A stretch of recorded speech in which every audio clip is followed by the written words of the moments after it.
Thank you, everyone, and thanks, Dan. So, as Dan explained, I'm Paul. I run an accountancy firm just a few hundred yards from here in Manchester, and we specialise in digital agencies. So, nice to see lots of familiar faces, clients in the room, and some new faces as well. We've got the MAP team over here as well, which is great. I usually stand up and talk about financial maturity in agencies, so I decided to change it this year because many of you have already heard it, and there should be a book that's in your bag that we wrote last year around that whole concept, and it's about how you achieve financial maturity through the processes and the cadence that you put in place within your agency.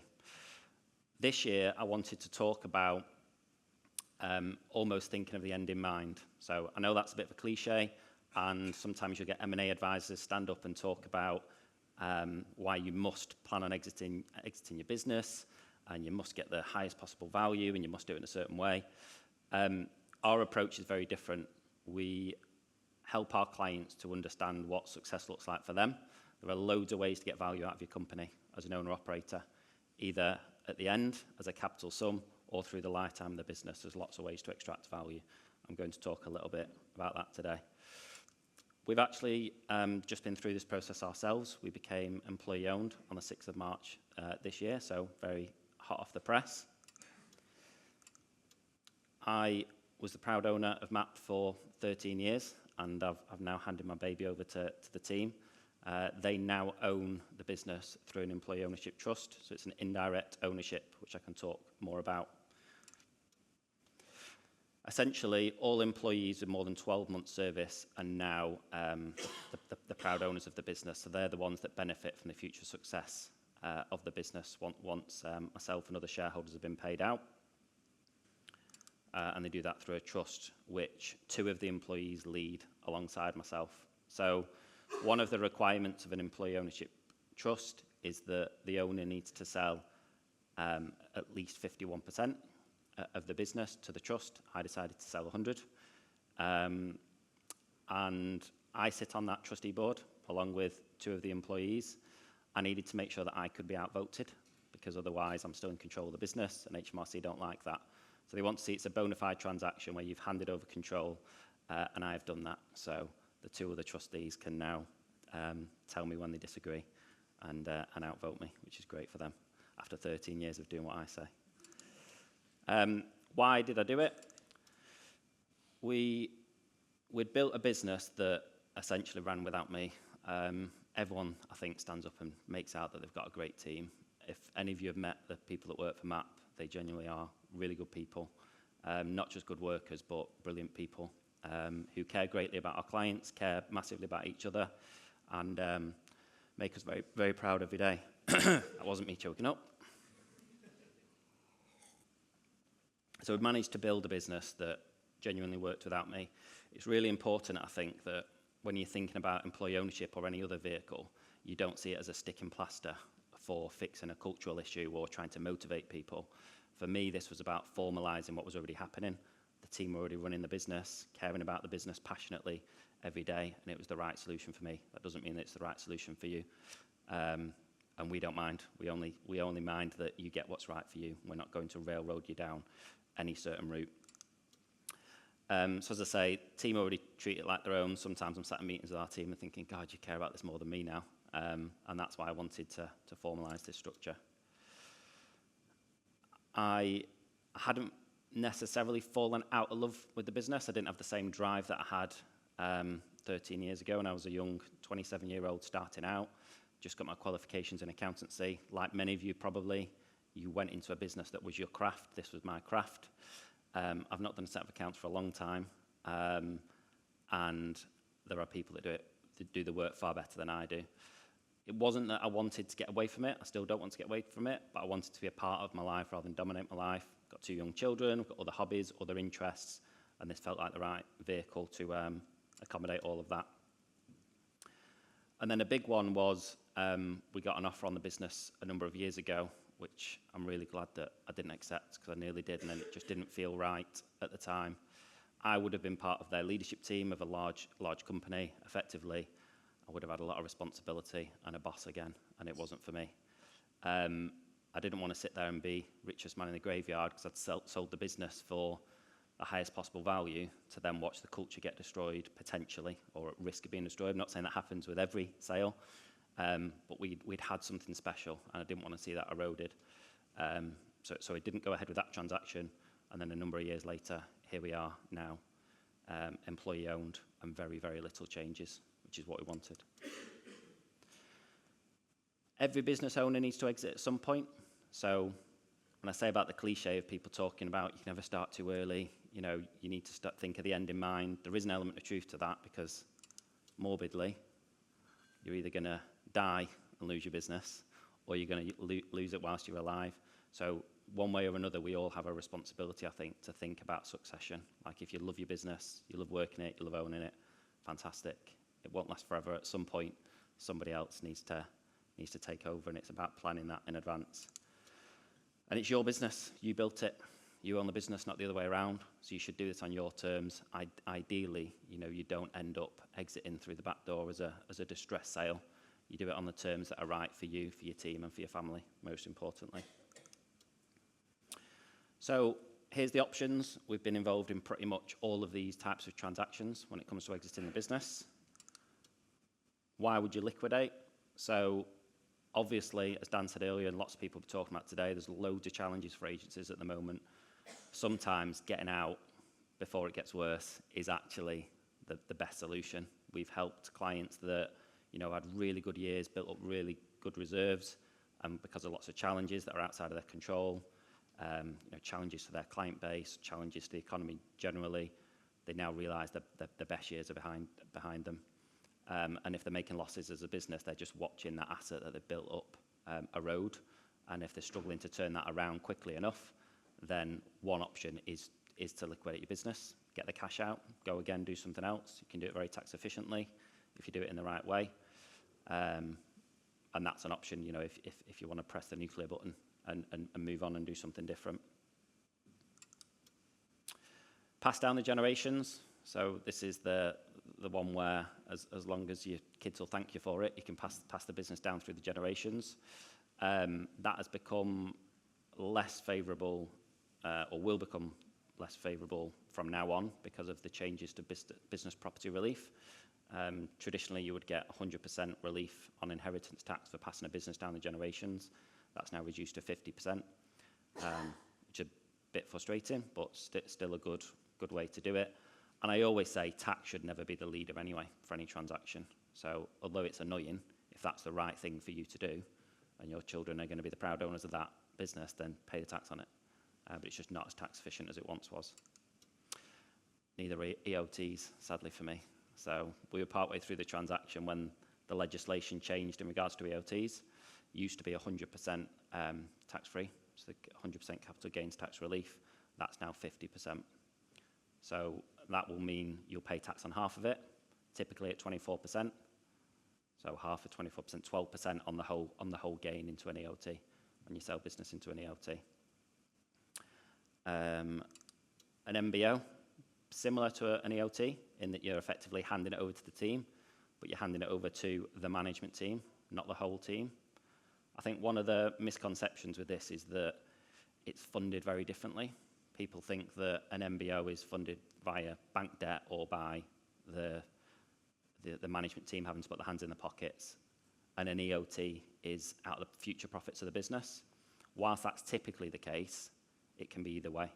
So you can fund both an EOT and an MBO via what's called vendor debt, so getting paid out of the future profits. You can also fund it via bank debt, or in an MBO situation, the management team actually putting their money into the business, which wouldn't happen with an EOT. Or the other one is a third party. So you are selling to a third party. Now, typically, this is where you would hope and expect to get the greatest value if you're selling to a third party. One of the requirements of an EOT is that you have to evidence that you're doing the transaction at market value. You can't be doing it at a premium, otherwise you'll lose the tax relief. So you have to be very careful with that. With a third party, obviously you've got that natural market value, because why would a third party pay you more for it than what it's worth? So this typically is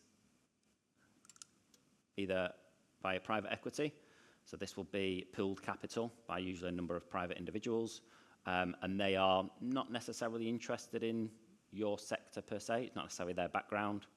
They just like the fact that you can make them some money. And so they want to buy a business that's proven to make really good margins predictably over a period of time. And typically, you and maybe some of the management team will stay involved in the business. Or a trade sale, so that's when you completely sell the business, often to a competitor, someone who's looking to buy your client base, your brand, your processes and people. So in the last 12 months since we last spoke, we've been working with a number of agencies, 3 agencies in particular that have exited in very different ways for very different reasons. One was a trade sale. We talked to our clients about inevitably, particularly in the sector that you're all in, there'll be some form of earnout where you'll be expected to stay with the business for a period of time, and some of your capital will be linked to that earnout period as well. Ideally, you don't want to be banking on that. Like, you're already handing over your business, you're already sacrificing a lot of your sweat, blood and tears over the years. Ideally, you want your exit number to match what you need, and then anything else is a bonus. So we try to structure the deal, structure the deal in a way that you get what you want from day one, and you're not relying on that earnout, but it's a bonus if you get it. So many things can change during that earnout period that you weren't expecting. So as soon as you sign that contract, you've taken your completion money, you sort of need to be in the mindset that might be the last pound that you earn from the transaction, to make sure you've got what you wanted from it. And this client did that. So they had an incredible trajectory as they went into the sale conversations, which really helped. But they've still got potential for significant upside during the earnout as well. A client went through an employee ownership before we did. That individual is now free to pursue other opportunities and interests. So he's got his fingers in other pies, other ventures that he's interested in. Still enjoys his business, still involved, still the managing director, but on a reduced basis, and he's now free to pursue other things, and he's obviously got some capital out to help him to do that. And then private equity, one client still really, really driven, wanted to 10x his business, still be involved, be around lots of other really highly driven, smart people, but get some cash out and get financial freedom for his family, but continue to have his foot on the gas and work hard and be part of an acquisition hunt for that larger entity. So as you can see, my journey was different to those. They're all different from each other. Everyone's journey is different. There's not only one way of going through this. But what I would say is that the ingredients to a scalable business, which I define as one that works without you, or an exitable business, are very similar. We'll talk a lot about this today, I'm sure, but productized services. So we decided to specialize in the digital creative sector in the early days. It was a masterstroke. I'm really glad that we did it. I'm not just saying that because you're all from that industry, but it turned out to be a really fruitful decision for lots of reasons. And we've got repeatable revenue. So recurring revenue, repeatable revenue in a niche is fantastic if you can find it, and make it easy for your team to be able to talk about your services, explain the services, price the services, and that's what I mean by productized. Financially mature, of course. You know, you want to be, financial performance comes from good financial maturity, doing the right things well, ongoing for a period of time, reporting on the right things, controlling the right things financially, ultimately leads to better financial performance. Delegated control, obviously you need to delegate, can't all be on you. You don't want to be the biggest bottleneck. You need to be skilled at getting out of the way. It's one thing knowing it, it's another thing doing it. Being able to trust other people to do the work well. Again, a big one for today, a predictable sales and marketing engine. You know, sadly, lots of agencies that we work with and talk to, one really good year follows one really bad year, one really good month follows one really difficult month. So getting a sales and marketing engine in place that is, you know, regularly firing and becomes quite predictable. Mature governance, so beyond the financial maturity, have you got good governance in the business? You know, the meetings that happen are productive, they're for good reason, got good purpose. All the stuff that Riskbox and Glazers are going to talk about today in terms of your legals, your insurance, and all of that is in place and mature, and it doesn't get overlooked and come back to bite you later. And then the hardest one, I think we'll all agree, is the positive culture. If you can nail that, everything else becomes so much easier. And I think one of the things that we've done well is good processes run by good people. I think often business owners tearing their hair out thinking they've got all these processes in place and it's still not working. And that might be because you've not got the right people running them. You want to create a culture where people want to advocate the process and develop the process, follow the process. And the people that were with you in the early days, when you were sort of winging it together and in startup mode, might not be the right people to take you on that next stage of the journey. As I said at the start, never too early to plan, which, although it is a cliche, it is true. And I think one of the things that holds people back is that they think that things are going to change. Of course they're going to change, it's the only constant, but a plan that changes is better than no change at all, no plan at all. You can update a plan, it's there to be challenged, but it's really important, I think, for everybody in the business to be on the same page about what it is that you're trying to achieve at any point in time, and it's fine for that to evolve over time. But it's the planning process. I can't just give you a business plan and it matters to you. It's the process of putting that plan together and working with people. So one of the things that we work through our clients with is the exit planning program. And that starts with, talking about some of the things we've talked about today. What are some of the different ways you might get value? What does value mean for you? The Pura Vida thing of how do you actually want to live your life and where does the business fit into your life? How much energy and fulfillment have you got to keep doing this?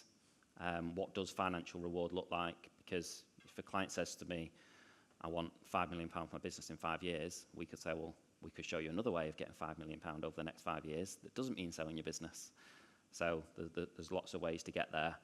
And we're respectful that, as I said before, everyone's journey is different. There might be 2 SEO agencies in Manchester with 20 people and the same turnover today, but they'll have different ambitions, they'll have different lifestyles, they'll have different wants and needs. So we treat every client individual and make sure that we take the time to understand what's important to you and be with you on the journey. That's it. Thank you.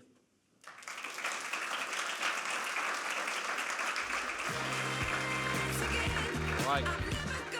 Thank you, Paul. Thank you very much for that. We're going to take a few questions. I'm going to go first.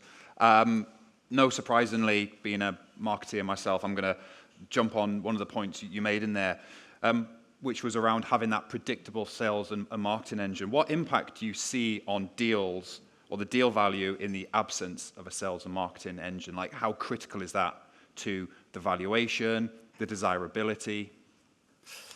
Yeah, it can completely derail the transaction. Like, a buyer is paying a lot of money for your business, and their concern is that post-transaction things will fall off. Mm-hmm. And often I think the sales area is the bit that the founder is most involved in and the bit that they struggle most to delegate. So they're trying to get a sense of when that person's personality isn't here, does it fall apart? So they'll look at the source of the leads and how you get to them. Is it just the founder's personality that's, through sheer hustle that's getting those leads? And also, how regular is it? Are there peaks and troughs? Because they don't like peaks and troughs. They'd rather have a smaller, more modest sized business that's very predictable than they would one that's up and down. Yeah, so we're looking for consistency and that upward gradual trend rather than the peaks and troughs, the sine wave effect. Yeah. Okay, brilliant. Thank you. Has anybody got any questions that they want to ask Paul? We've got a mic at the back there roving round, so if you have, throw your hand up. Don't leave me hanging. No? Anyone?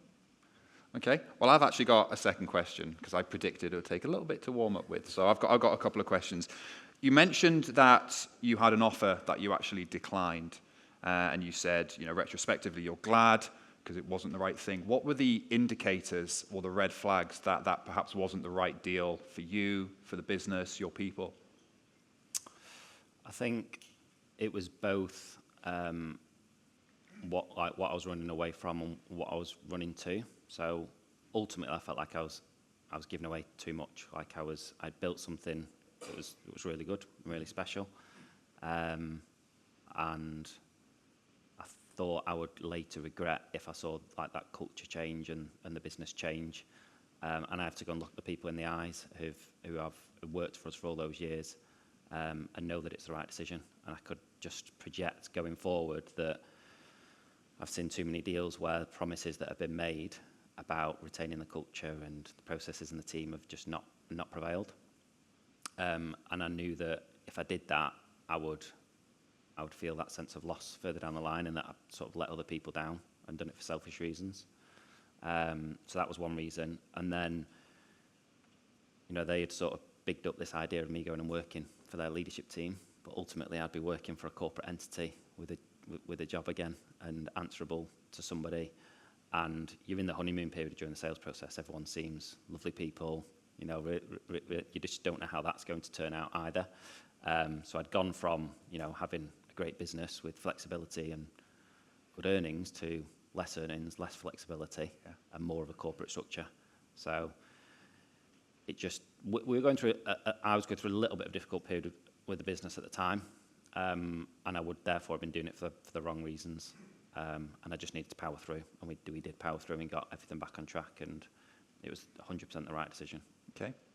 Is there any, if anyone is going through this at the moment or they're considering it, would you have any tips or advice around how to see through maybe the bullshit that might be put before you, to identify actually if something is legitimately the right thing to do? Have you got any tips for how to do that? I think ideally have more than one party interest in your business would be good. We also sold a software business in 2021 where we had two businesses like in the final running, two big, large corporate businesses. And the culture difference between the two was night and day. And if it hadn't been for that, the one that had the less desirable culture, we might have just thought that's normal.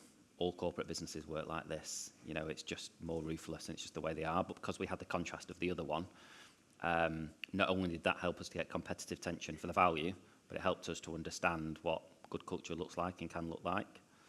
And then the other thing I would say is, again, ideally, don't be in a rush. Make sure you can, you know, way before you start to talk about numbers and formalities, have a relationship with the potential future buyers of your business. And the more time you can spend with them, the more chance you've got of like understanding what's really under the bonnet. And if you rush it and you take shortcuts, then that'll probably come back to burn you later on. So rather than necessarily thinking about it right now, I'm ready to maybe go to market, have conversations, start from a cold, be almost like layering the roadmap beforehand with conversations you're having, how you market yourself, how you position yourself in the market. Yeah. Kind of the long warm-up. And if you're out networking and meeting other businesses, you know, there might be some that you meet that you just think, do you know what, we've got really good values fit. This would be a good home for my business. So even before you start the journey, just within your network, you might just start to find businesses that you think are more suitable. But then when you get into the actual process, if there's businesses that are desperate to get it over the line very quickly, then you just need to be careful. And also those deals can get massively undercut when it comes to the crunch later down the line. They could easily chip away at the price as you come nearer to completion, which you need to be careful of as well. Amazing. Thank you very much. Big hand for Paul, please. Thank you.